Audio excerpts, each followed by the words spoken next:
아멘. 감사합니다. 우리 말씀 듣기 전에 한번 옆에 계신 분과 그렇게 인사를 합니다. 오직 예수님만 구원의 길입니다. 예, 오직 예수님만 구원의 길입니다. 예. 시간이 벌써 한 40분 가까워지고 있어서 그러나 저는 준비한 것을 다 하고 이렇게 마무리를 할 것입니다. 이번 한 주 아무래도 가장 우리의 시선을 사로잡았던 뉴스가 있다면 다른 사람은 법으로 잘 잡지만 자신들은 잘 법에 잡히지 않는 검사라는 집단 안에 한 여성 검사가 자신의 성추행을 이렇게 폭로하면서 그것 아주 뭐가 뒤집어졌던 그런 사건이 아닌가 싶습니다.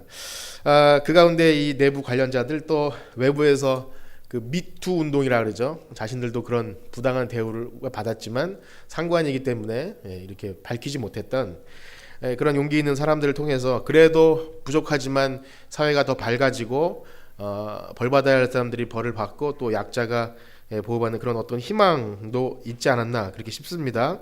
전에는 그런 사건들이 잘 덮이고 인정받지 못하고 오히려 피해자가 떠나야 되는 그런 일이 많지 않았습니까? 그런데 저는 그 사건 그 중심에 무엇이 가장 마음에 걸렸냐면 성추행 가해자인 한 검사가 그랬다는 거예요. 한 교회 나가서 세례를 받고 눈물을 흘리면서 이렇게 간증한 영상이 돌아다녔다는 거예요. 그래서 기독교가 엄청난 비난을 받았습니다.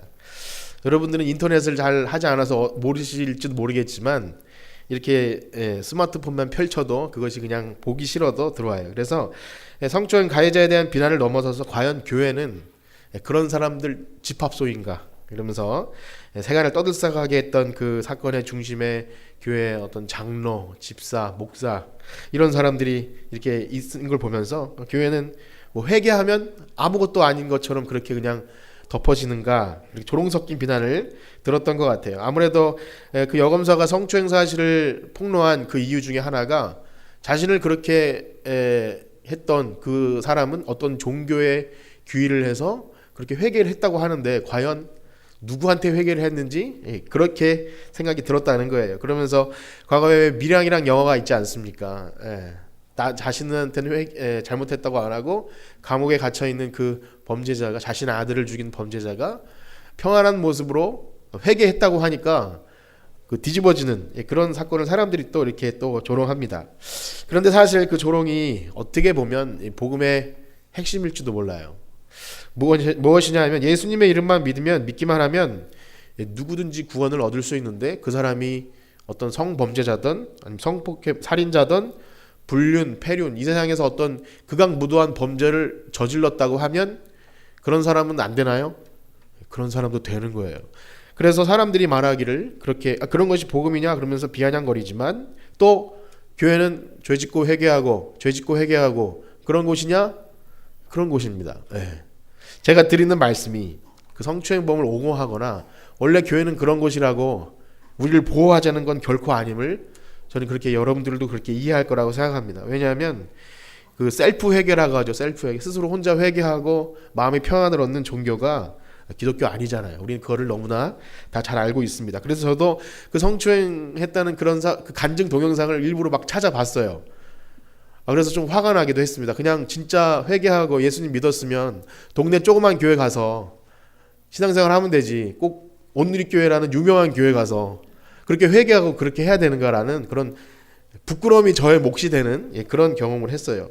그래서 간증 내용을 들어보니까 참 그런 배경을 몰랐다면 그냥 어떤 한 사람의 간증이라고 생각되겠지만 살짝 울먹거리는 그 모습이 무슨 악어의 눈물 보는 것처럼 사람들이 그렇게 봤을 거예요.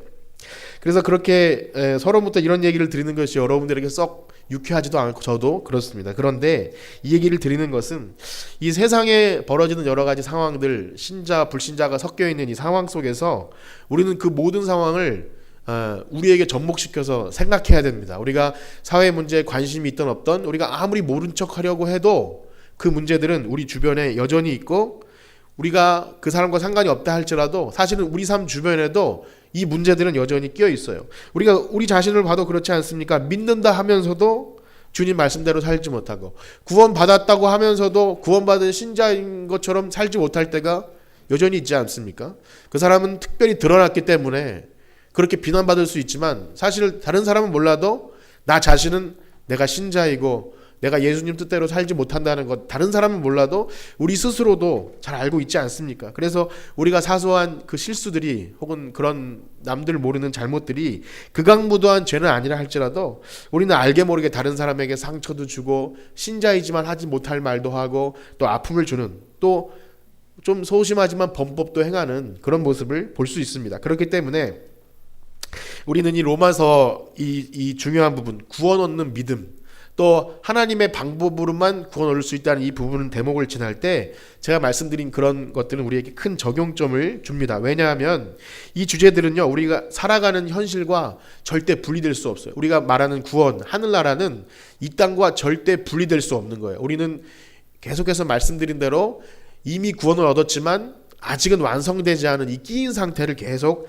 살아가는 거예요. 그래서 오늘 여기 여러분들 구원 얻은 신자들이 모여있는, 그래서 육신으로는 여전히 죄의 유혹을 받기도 하고 구원 받았지만 가끔씩은 구원의 확신이 흔들리고 또 내가 이렇게 살아서 과연 구원을 받을 수나 있을까 하는 그런 의심도 드는 그런 상태에 있는 우리들이지만 오늘 말씀을 통해서 우리의 믿음을 더 확실하게 확인하고 또 우리가 마음으로 믿고 입으로 고백한다는 것이 무엇인지를 확실히 알아서 아까 말씀드린 대로 그냥 자기의 마음의 평안만 얻기 위해서 셀프 회개하고 그렇게 하는 그런 값싼 은혜의 종교가 아니라 진정 그 제대로 된 믿음을 가지고 구원의 확신을 가지고 소망 속에 살아가는 여러분들 되시길 간절히 축복합니다.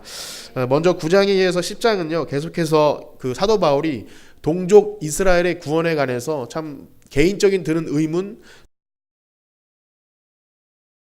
이렇게 접근하면서 고민 어떤 이스라엘 백성이 왜 그 모양 그 꼴이 되었는가 이런 안타까운 마음 가지고 접근할 때 이렇게 사도 바울이 정의합니다. 그들이 하나님께 대한 열심은 있었지만 그 열심을 가지고 올바른 지식을 따른 열심이 아니라 자기의 의를 구하는 하나님의 의를 구하는 열심이 아니라 자기의 의를 구하는 열심에 빠졌기에 구원에 이르지 못했다는 그런 결론을 내립니다. 그래서 그러한 방법으로는 구원을 얻지 못한다는 거예요. 자기 의를 구하는 것. 그래서 우리는 그것을 알아야 돼요. 예수님께서 10장 4절에 율법의 마침이 되셔서 이스라엘 백성이 추구했던 자기의 열심으로 의를 이루는 그런 방법이 아닌 하나님의 의, 예수 그리스도를 믿는 그 믿음을 통해서만 구원을 얻게 되는 줄 믿습니다. 우리는 그것을 믿는 사람들이고 그래서 그 예수님께서 우리가 사람이 할 수 있는 것이 아니라 새 마음을 주시고 또 새 영을 부어주셔서 성령을 보내주셔서 예수를 주라 시인하고 구원받는 우리들이 되는 거예요. 자, 그러면 그 구원받은 사람은 과연 어떻게 구원을 받았는지 안 받았는지를 확실히 구분해 주는 게 오늘 9절 10절 말씀입니다. 우리가 이 말씀을 다시 한번 읽어보도록 하겠습니다. 로마서 10장 9절 10절입니다. 시작. 내가 만일 내 입으로 예수를 주로 시인하며 또 하나님께서 그를 죽은 자 가운데서 살리신 것을 내 마음에 믿으면 구원을 받으리라. 사람이 마음으로 믿어 의에 이르고 입으로 시인하여 구원에 이르느니라. 아멘. 너무나 잘 아는 말씀이죠. 유명하고 그런데 너무나 쉽죠. 마음으로 믿고 입으로 시인하는 것. 고행이나 노력이나 돈도 드는 것이 아니고 아주 쉽고 간략하고 짤막합니다. 그런데 여러분 과연 그럴까요? 그렇게 간단하지만은 않아요. 그래서 제가 말씀드리는 것이 쉽다고 말하지만 성경은 쉽다고 말하지만 알고 보면 어렵다라고 말씀드리는 것은 아니에요. 만약에 제가 그렇게 말씀을 드리면 저도 유대인이나 다름없는 거예요. 성경은 쉽다고 얘기하지만 사실은 그렇지 않아요라고 말하면 복음의 본질을 흐리는 거예요. 사실은 이건 쉬운 거고 너무나 간단한 거예요. 그렇습니다. 그래서 누구나 어떤 사람이 평생 믿지 않다가 죽기 전에 침상에서든지 병원에서 예수님 제가 믿어요. 주인으로 믿고 또 내가 예수님 믿어야 천국 가는 거 믿습니다. 라고 말하면 구원 받은 것일까요? 안 받은 것일까요? 구원 받은 것이에요. 그거는 의심할 필요가 없는 거예요. 그 사람이 그렇게 말했다는 것에 대해서 저 사람은 신앙생활 이제까지 안 했고 막 살았는데 그 대표적인 예가 예수님 옆에 있는 강도 아닙니까? 그것에 대해서 예수님이 나와 함께 낙원에 이른다고 했는데 저 사람 강도였으니까 안 되라고 말할 사람이 아무도 없는 거예요. 그걸 우리가 의심할 필요는 없는 거예요. 그러나 제가 여러분들에게 지금 말씀드리는 것은 이 마음으로 믿는다는 것과 입으로 고백하는 것 아무나 할 수 있는 일이 아니에요. 그 사람이 자기를 속이고 우격다짐으로 했던 그건 잘 모르겠지만 우리 스스로도 이게 아무나 할 수 없다는 것을 스스로 잘 알고 있어요. 그러니까 그것이 뭐냐면 차라리 어떤 율법을 행하라고 하거나 돈을 얼마를 내라고 하거나 아니면 가톨릭에서는 그러죠. 죽은 자를 위해서 헌금을 하거나 어떤 걸 정확히 규정해 주면 그것을 행함으로써 구원된다고 하면 차라리 낫겠어요. 그걸 하면서. 근데 그것이 아니라 마음으로 믿고 내 입으로 시인하는데 그것이 과연 그렇게 단순하지 않다는 거예요. 값싼 것이 아니라는 거예요. 그냥 그래 그렇게 입으로만 하면 돼. 너 믿지 해서 된다는 게 아니라는 거예요. 그래서 오늘 본문으로 들어가기 전에 이 믿음에 대해서 잠깐 제가 여러 가지 자료를 찾아보다가 어떤 그런 관점을 이렇게 새롭게 얻을 기회가 있었는데, 그럼 우리 기독교의 믿음이라는 것이, 믿음은 다 하나지만, 믿음도 하나고 다 이렇게 똑같은 문구지만 살짝 구분할 필요가 있다는 것을 발견했어요. 그 구분하기가 매우 애매하기도 합니다. 그런데 한번 잘 들어보십시오. 이렇게 구분을 하자면 구원을 얻을 만한 믿음과 또 은사적인 차원의 믿음이 살짝 구분이 되어져야 된다는 거예요. 그 용어나 그런 차이는 없습니다.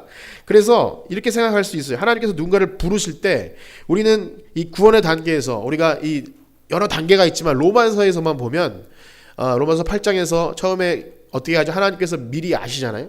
그걸 예지라 그래요. 그 다음에 미리 정하시죠. 예정, 예지, 예정. 그 다음에 뭐가 있냐면 부르시는 거예요. 소명이라 그러죠. 그 다음에 부르신 사람은 어떻게 하죠? 의롭다 하시죠. 그럼 칭이에요. 그 다음에 영화롭게 하시죠. 어쨌든 그 단계 속에서 그 유효적인 부르심 단계가 있어요. 부르실 때 그때 어떤 사람이 복음에 반응하고 마음에 문을 열지 않습니까? 그때 그것이 믿음이에요. 믿음인데 그것을 잘 나타내 주는 것이 사도행전에 많이 나오는데 14장 8절 9절에 그 루스드라에 있던 그 발못 쓰는 사람, 그런 예가 나옵니다. 한번 고문을 읽어보실 텐데요. 사도행전 14장 8절 9절입니다. 시작. 루스드라에 발을 쓰지 못하는 한 사람이 앉아 있는데 나면서 걷지 못하게 되어 걸어본 적이 없는 자라. 바울이 말하는 것을 듣거늘 바울이 주목하여 구원받을 만한 믿음이 그에게 있는 것을 보고 아멘. 여기 지금 루스드라의 그 발못 쓰는 사람은 여기 보면 발을 쓰지 못하는데 나면서 걷지 못하고 걸어본 적이 없고, 완전히 걸을 가능성이 없는 사람인데 그 사람이 그냥 바울의 설교를 듣고 있다가 보니까 주목하여 보니까 그 사람에게 구원받을 만한 믿음이 있다는 거예요. 그래서 이제 그를 일으켜 세우지 않습니까? 그때 여기에 구원받을 만한 믿음은 여기 사도행전에 나오는 감옥의 간수 있지 않습니까? 여러 사람들이 있는데 그들에게 어떤 충성을 요구하거나 믿음의 어떤 헌신이나 어떤 대가를 요구한 것이 아니라 그냥 만났을 때 구원받을 만한 믿음이 하나님께서 그에게 허락해 주셨다는 거예요. 그때 아무것도 요구하지 않고 그것은 그냥 선물이에요. 하나님께서 그에게 주셨다는 거죠. 자, 그것과 다르게 제가 아까 약간 구분된다 그랬죠. 다른 것은 뭐냐면 은사로서 주어지는 믿음이 있어요. 그래서 대표적으로 고린도전서 12장에 보면 이렇게 은사가 여러 가지 나오는데 12장 9절 말씀을 한번 읽어보겠습니다. 거기 보면 여러 가지 은사 중에, 자, 시작. 다른 사람에게는 같은 성령으로 믿음을, 어떤 사람에게는 한 성령으로 병 고치는 은사를, 이렇게 여러 가지 은사 중에 믿음의 은사가 있다는 거예요. 그리고 또 한 가지는요, 13장 2절에 그 사랑장에 나오는데 한번 또 읽어보겠습니다. 시작. 내가 예언하는 능력이 있어 모든 비밀과 모든 지식을 알고 또 산을 옮길 만한 모든 믿음이 있을지라도 사랑이 없으면 내가 아무것도 아니요. 여기서도 믿음이 나오지 않습니까? 산을 옮길 만한 믿음. 그래서 여기서 보면 이 믿음이 같은 단어고 이렇게 구분할 필요가 없을 수도 있지만, 말씀드린 대로 구원을 얻을 만한 믿음과 또 신앙생활을 하면서 은사로서 정말 어떤 사람, 저 사람 믿음 참 좋아, 그렇게 하는 거 보니까 참 믿음이 있어 라고 표현하는 것이 조금 다르다는 것을 느낄 수 있어요. 우리가 잘 아는 히브리서 그래서 11장에 믿음장에 나오는 그 아브라함, 이삭, 야곱을 비롯한 믿음의 선진들을 보면 하나님께서 어떤 요구하시는 믿음이 있어요. 보지 못하고 믿고 바랄 수 없는 중에 바라는 그런 믿음은요, 구원을 얻을 만한 믿음과는 조금 구분되게 우리 믿음 생활하는 사람들의 요구되어지는 그런 믿음일 가능성이 훨씬 높습니다. 자, 반면 예수님 이후에 구원을 얻을 만한 믿음은요, 물론 우리가 예수님이 이 땅에 오신 것을 아무도 본 사람이 없지만 이미 이루어진 일이고 이미 우리 가운데 벌써 벌어진 일이에요. 2000년 전에 벌어진 일을 믿는 거기 때문에 바랄 수 없는 중에 보지 못하고 믿는 그런 선진들의 믿음과는 좀 다릅니다. 그런 면에 있어서 이것은 이루어진 일을 믿는 거예요. 제가 이렇게 구분을 드렸지만 그게 칼같이 구분되는 것은 물론 아닙니다. 근데 말씀드린 이유는 어떤 사람이 나는 믿음이 부족해, 또 내가 이렇게 신앙생활에서 과연 구원받을 수 있나 이런 생각을 갖지 않습니까? 나는 왜 그 사람들이 성경에 말하는 겨자씨만한 믿음도 없을까? 또 산을 옮길 만한 믿음 아니더라도 그냥 그 믿음 왜 없을까? 이렇게 걱정과 두려움이 있는 사람이 있다고 칩시다. 그런 사람은 구원을 받은 것일까요? 아닐까요? 구원 받은 거예요. 이거는 의심할 필요가 없어요. 왜냐하면 방금 말씀드린 대로 그런 생각은요, 나는 왜 이렇게 믿음이 부족하지? 나는 왜 구원 받았는데 왜 이렇게 확신이 부족하지? 이런 생각은 영에 속한 사람만 할 수 있어요. 우리가 로마서 8장에 보면 영에 속하지 않은 사람은 결코 이 생각을 할 수가 없는 거예요. 좀 안심이 되시는 분 계십니까 여기에? 여러분 안심하십시오. 영에 속하지 않으면 내가 왜 이렇게 신앙생활 이 모양밖에 못하지? 이런 걱정을 안 한다는 거예요. 그래서 구원 얻을 만한 믿음과 우리 은사의 차원에서 주님 믿음 넣어주시고 또 제가 믿음 없습니다, 부족합니다, 간구할 때 주시는 믿음, 이것이 하나이지만 조금 차원이 다른 것을 발견할 수 있습니다. 그래서 제가 이렇게 보는 가운데 우리가 세례 받을 때 사실은 말로만 하고 저도 잘 보지 못했던 웨스트민스터 신앙 고백서에서 이런 부분이 나와요. 그 구원을 받을 만한 믿음의 14장과 18장을 제가 읽어드릴 텐데 한번 여러분들 같이 보시면서 들으시면 참 너무 좋습니다. 한번 제가 읽어드릴게요. 먼저 14장 3절에 구원받을 만한 믿음에 관해서 이렇게 나타나고 있습니다. 이 믿음은 정도에 있어서 차이가 난다. 약한 믿음도 있고 강한 믿음도 있다. 또한 믿음은 자주 많은 방면에서 공략을 받을 수 있고 약해질 수 있다. 그러나 승리를 얻는다. 많은 방면에서 자라나서 우리의 믿음의 주요 온전케 하시는 이인 그리스도로 말미암아 온전한 확신에 이르게 된다. 글씨가 좀 보이시나요? 네, 이 다음에 좀 더 오늘 말씀과 아주 중요한 부분인데 18장 3항에 은혜와 구원의 확신, 제가 한번 다시 읽어드리겠습니다. 참된 신자들이 확신을 가진 다음에도 여러 가지 방면에서 흔들릴 수 있고 그 구원의 확신이 감소될 수 있고 중단될 수 있다. 곧 구원의 확신을 견지하는데 열심을 내지 못하거나 어떤 특별한 죄에 빠져서 양심의 상처를 내거나 성령을 근심시킴으로 이렇게 해서 안 될 수 있다는 거예요. 중약하고, 그러나 참된 신자들이 하나님의 씨앗이나 믿음의 생활이나 그리스도나 형제들에 대한 사랑 그리고 의무에 대한 신실한 마음의 양심이 결코 전적으로 그들에게 결여되어 있는 것이 아니기 때문에 성령의 역사로 말미암아 이 구원의 확신이 적당할 때 다시 생겨날 수 있다. 너무 감사한 말씀 아닙니까?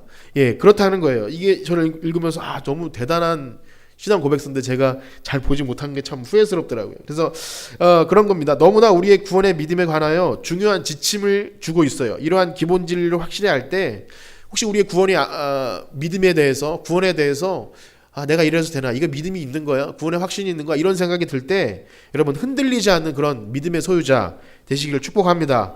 좀 멀리 돌아온 것 같은데 그러면 본문으로 돌아와서 그럼 구원받을 만한 믿음의 내용은 무엇인지를 살펴볼 텐데요. 그것은요, 간단합니다. 예수님이 우리의 주인이시라는 것, 그리고 예수님이 우리 죄를 위해 죽으셨다가 부활하심을 믿는 거예요. 고백하는데 마음으로 믿고 입으로 고백하는 거예요. 여기서 순서가 9절과 10절이 이렇게 왔다 갔다 하기 때문에 사실은 순서가 중요한 것이 아니라 중요한 건 마음으로 믿고 입으로 고백하는 것, 그것이 중요한 겁니다. 여러분들은 다 그런 분들이시죠? 마음으로 믿고 입으로 고백하는 그런 분들만 여기 모여 있는 거예요. 그런데 조금 그 내용을 자세히 살펴볼 필요가 있는데, 자, 예수님을 우리가 주인으로 고백한다고 할 때 굉장히 주여라고 부르기만 하면, 주인 그냥 그렇게 생각하면 그것이 뭐랄까요, 동떨어져 있어요. 그래서 그걸 확실히 하기 원하는데, 먼저는요, 마음으로 믿는다는 것을 좀 생각해 보기 원하는데, 많은 말씀을 드릴 수 있지만 우리의 온 인격체, 우리의 마음과 우리의 생각과 우리의 모든 몸들이 바로 이 고백들이 되어진다는 거예요. 그냥 지적으로 그래요, 그냥 그런 것 같아요. 이거 뭐 이렇게 방금 읽은 것도 읽으면서 그런 것 같네요, 제가 동의합니다, 이 정도 수준이 아니라 우리의 온 마음과 몸을 다해서 그렇다고 믿게 되는 거예요. 그것은 마치 어떤 사랑하는 사람에게 고백을 하는 거나 마찬가지입니다. 사랑하는 사람에게 내가 당신을 사랑합니다 고백할 때 무슨 의견이나 이러 보니 제가 좀 당신을 사랑한다고 생각합니다 이렇게 말하지 않잖아요. 웃기는 거잖아요. 그래서 여러분 뭐 이렇게 결혼하신 분은 남편이나 아내에게 첫사랑을 이렇게 사랑을 고백할 때를 한번 떠올려 보십시오. 예. 좀 졸리신 분들 이렇게 떠올려 보세요. 떠올려 보실 때 거기에 무슨 계산이나 논리나 어떤 지적인 논리적 분석을 통해서 이게 이루어졌습니까? 예, 그런 거 아니에요. 그냥 콩깍지가 딱 씌어서 나중에 막 발등을 찍으면서 후회를 할지라도 그땐 그게 우리 고백이었어요. 옆에 남편이나 아내 있으면 한번 쳐다보세요. 한번 보세요. 만약에 그때 여러분들이 계산하고 논리적으로 따졌다면 지금 옆에 계시는 거 살고 계시겠습니까? 아니라고 누가 크게 대답하셨는데, 그렇지 않아요. 그냥 그때는 그것이 나의 고백이었어. 마음에서 우러나는 거였어요. 그래서 이 마음이라는 것은 어떤 우리가 따지고 계산하고 그래서 되는 게 아니라 그냥 마음으로 이렇게 움직여지는 거예요. 이따가 말씀드리겠지만 그것은 우리의 영역이 아닌 것이죠. 자, 무슨 일이든 그래서 마음이 있어야 한다는 건 너무나 중요합니다. 누가 무슨 일을 하지 못하고 가끔씩 교회에서나 이럴 때 무슨 일 있을 때 누가 못해요, 시간이 없어요, 상황이 안 돼요라고 말할 때 저는 그렇게 한번 말씀을 드린 적이 있어요. 정말 시간이 없고 상황이 안 되는 것인지 마음이 없는 것인지 그것을 한번 생각해 보라고 가끔 말씀을 드리는데, 마음이 있으면 무슨 일이 있어도 합니다. 그러나 마음이 없으면 아무리 상황과 여건이 돼도 못해요. 그래서 그런 사람은 정말 바쁘고 어려운 것 같지만 자기가 정말 필요하고 가치를 두고 생각하는 일에는 시간과 물질과 정성을 투자합니다. 그런 거예요. 다 알아요. 우린 서로 다 알아요. 그렇게 우리가 시간과 물질과 힘들고 어려워도 무언가를 해내는 사람들, 거기에는 중요한 가치가 있기 때문에 그 일을 하는 거예요. 좀 고통이 따르고 좀 핍박이 있어도 그 일을 하는 사람은 그것이 중요하기 때문에 하는 것 우리가 다 압니다. 마음이 있기 때문에 하는 거예요. 그래서 생각을 해봅니다. 그런 마음들, 사랑한다는 것들, 그런 것들이 그렇게 마음의 문제라는 것 너무 중요하죠. 그래서 여러분들에게 그렇게 축복합니다. 우리의 그 믿음이 온 마음과 정성을 다한 그런 믿음이 되기를 축복합니다. 자, 그리고 중요한 건 한 가지는 예수님을 주님으로 고백한다. 우리의 주인. 자, 우리의 주인은 바로 2000년 전에 육신을 입고 오신 그 예수님이세요. 그러니까 그냥 어떤 그 환상 속에 혹은 그냥 이렇게 그냥 예수님이래 그냥 그 정도가 아니라 2000년 이 역사 속에, 오늘 해가 뜨고 지는 이 역사 속에 2000년 전에 예루살렘에 나셨던 육신을 입고 오신 그 예수님, 천하 사람에게 구원을 받은 다른 이름을 주신 이름이 없는 바로 그 예수님이 우리의 유일한 주인이라는 거예요. 여러분, 예수님 주인님 그렇게 고백하십니까? 예수님 우리의 주인이세요. 특별히 여기서 말하는 주는요, 하나님이라는 뜻이에요. 하나님. 왜냐하면 구약 성경에 여호와라는 그 글씨가 너무나 소중해서 구약 성경을 기록하는 사람들이 그것을 여호와를 못 쓰고 아도나이라고 기록을 합니다. 그게 주예요, 주. 그래서 유대인들은 그것을 주라고 말하면 하나님이에요. 그런데 이 기독교인들이 예수를 주라고 하니까 죽일 놈들이죠. 우리의 거룩하신 하나님을 주라고, 예수가 주라고 하니까 당연히 혈안이 돼서 바울을 죽이려고 했던 거예요. 얼마나 그들에겐 충격적인 사건이에요. 그래서 유대인들은 목숨 걸고 개종하는 거예요. 유대인들뿐만이 아니라 여러분, 로마의 통치 아래 있었던 사람들은요, 주가 누구냐면 그 가이사예요. 가이사, 시저. 그 황제가 주라고 표현이 됩니다. 그렇기 때문에 그들이 예수님을 주라고 고백할 때 그것은 뭐냐면 반역이 섞인 거예요. 황제 아닌 다른 왕이 있다는 그런 반역, 역적이 되는 것입니다. 그래서 목숨 걸고 고백하는 거예요. 주 예수 그리스도라는 그 단어가 우리는 쉽게 표현할지 몰라도 그들은 목숨 걸고 고백했다는 거예요. 그들뿐만이 아니에요. 우리 신앙의 선배들도요, 예수님을 우리 구주로 영접할 때 그냥 쉽게 되는 게 아니라 가문에서 호적에서 파내임을 당하고 그 다음에 어떤 서양 귀신을 어떻게 섬겨서 너희들 그 족보도 모르고 폐륜으로 가는 그런 조상도 모르는 예의범절도 모르는 그런 사람으로 취급당해도 예수장이가 돼도 예수를 주로 고백하는 그런 것이었다는 거예요. 여러분들은 어떻습니까? 여러분들은 예수님이 주인이시죠? 예수님을 모르실 때는 내가 주인인 것 같았다고 생각하지만 그런 사람 없어요. 성경은 우리는 죄의 종노릇했다고 나옵니다. 자기가 주인인 것 같지만 세상 문화에, 물질에, 돈에, 또 향락에 그렇게 주인이 되어 살아가죠. 그래서 우리가 예수님을 주로 고백할 때 가장 중요한 것은 나의 인생의 주인이요, 2000년 전에 육신을 입고 오신 그분이 하나님이시며 그분이 나의 인생의, 나의 물질의, 나의 재능의, 나의 모든 삶의 주인인 것을 고백하는 거예요. 이렇게 설명드리니까 이것이 단순한 문제가 아니죠. 여러분, 주인이 시키는 대로 하는 거예요. 주인이 주인이면 나는 누구죠? 노예 아닙니까? 노예, 종. 시키는 대로 하는 거예요. 가라고 하면 가고 멈추라고 하면 멈추고 너 가져와 그러면 가는 거예요. 우리 것은 없는 거예요. 내가 가진 모든 것 다 주님 거예요. 그렇게 고백하시는 여러분들 되길 축복합니다. 예수님을 그렇게 주인으로 고백하는 것. 또 중요한 거 한 가지는 예수님이 죽은 자 가운데서 살아나셨다는 것, 부활을 믿는 거예요. 그것을 믿는다는 것이, 여러분, 부활을 믿는다는 것이 여러분 인생에 무슨 의미가 있습니까? 여러분, 우리가 1년에 한 번 부활절 지낼 때 계란을 나누고, 요즘에 계란을 잘 나누지 않지만 여러분, 그것이 무슨 의미가 있습니까? 여러분, 말할 수 있나요? 그것을 말할 수 있어야 돼요. 예수님 부활했음을 내가 믿어요. 그것이 성경 속에서 이렇게 증인들도 있고 그렇게 부활하신 거 제가 옛날에 그 종랑이가 그런 말을 많이 했는데, 뭐 그렇다고 치고 뭐 이 정도로 그렇다고 칩시다. 이건 아니라는 거예요. 그것이 아니라 예수님께서 왜 죽으셨으며 왜 이 땅에 사람을 입고 오셨고 또 그 죽으신 분이 왜 3일 만에 부활하셨는지를 우리가 누군가에게 언제나 얘기할 수 있어야 된다는 거예요. 여러분, 제가 여기서 이것을 다 얘기하면 너무나 길 것 같지만 로마서에서 이미 너무나 많이 말씀드렸죠. 예수님은 우리 율법의 마침이 되기 위해서 구약에서 그렇게 오랫동안 예언되었다가 때가 차서 여인의 몸에서 율법 아래 나셔서 우리가 이룰 수 없는 율법의 요구를 이루시기 위해 이 땅에 오셨어요. 그런데 여러분, 만약에 예수님께서 우리를 위해 십자가에서 죽으셨단 말입니다. 그런데 죽으심으로 끝이라면 죄인으로 죽으나 의인으로 죽으나 뭐 별반 차이 없는 거 아닙니까? 그런데 중요한 건 예수님이 우리를 위해서 또 살아나셨다는 거예요.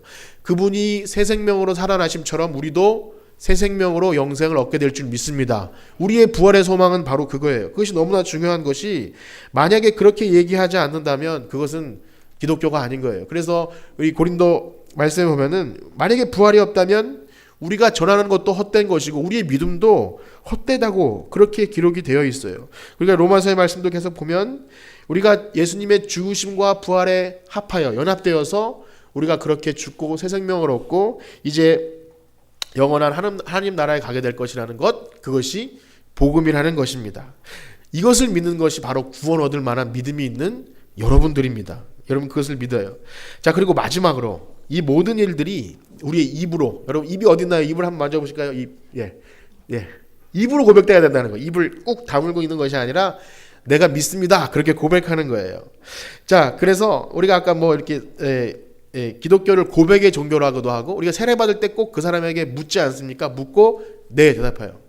이거는 뭐 옆에 이렇게 뭐 전화로도 할 수 없는 것이고 통신으로 할 수 없고, 그 사람을 마주 대하고 그 사람의 얼굴을 보고 예수님이 우리의 주인이신 것과 당신이 그 하나님의 진노에서 이렇게 구원받을 길은 예수님밖에 없음을 믿습니까? 그러면 네, 그렇게 대답하게끔 하는 거예요. 그것이 없이 그냥 멀리 있는 사람 새로 치는 게 아니라 꼭 이렇게 보고 하는 것은 너무나 중요하죠.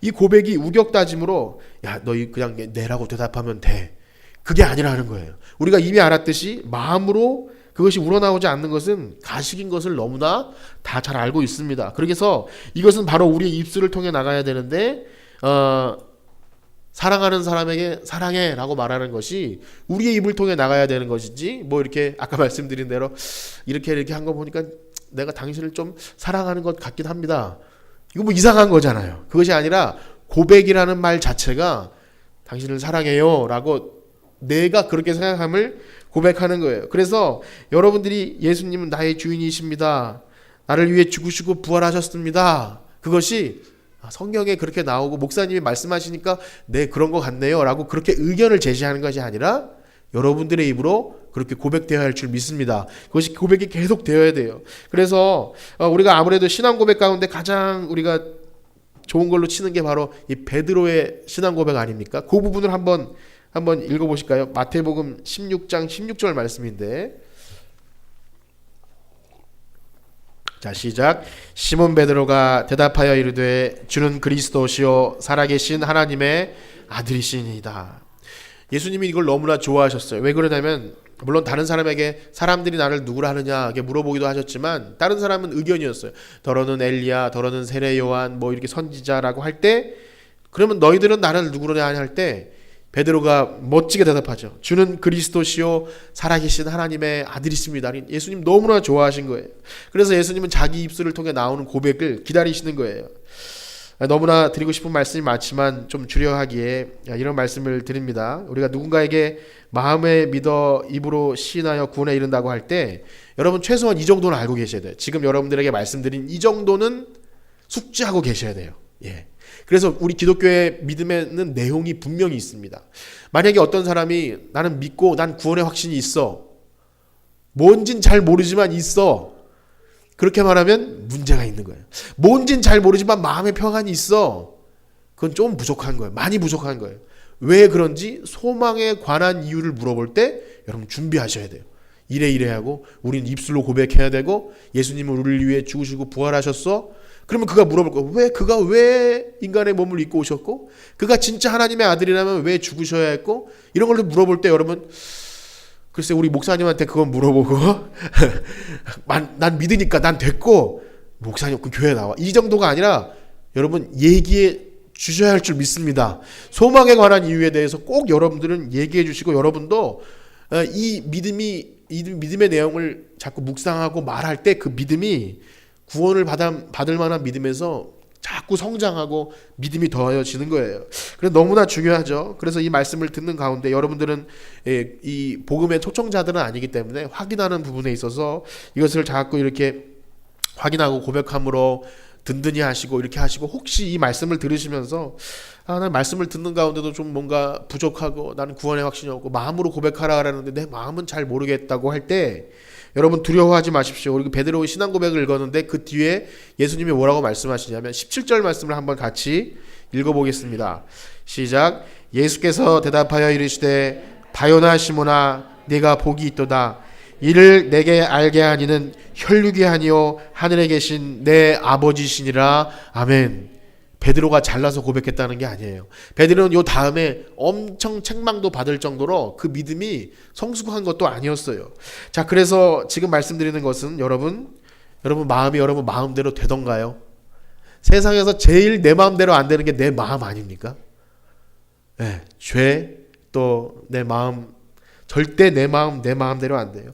그래서 이 마음으로 믿는다고 할 때 이것이 내가 힘을 쓰고 애를 쓰고 결단하고 해서 하라는 말씀이 아니에요. 물론 그러면 좋겠지만 거기에 기초한 마음이었다면 우리의 마음은 조석변이잖아요. 조석변.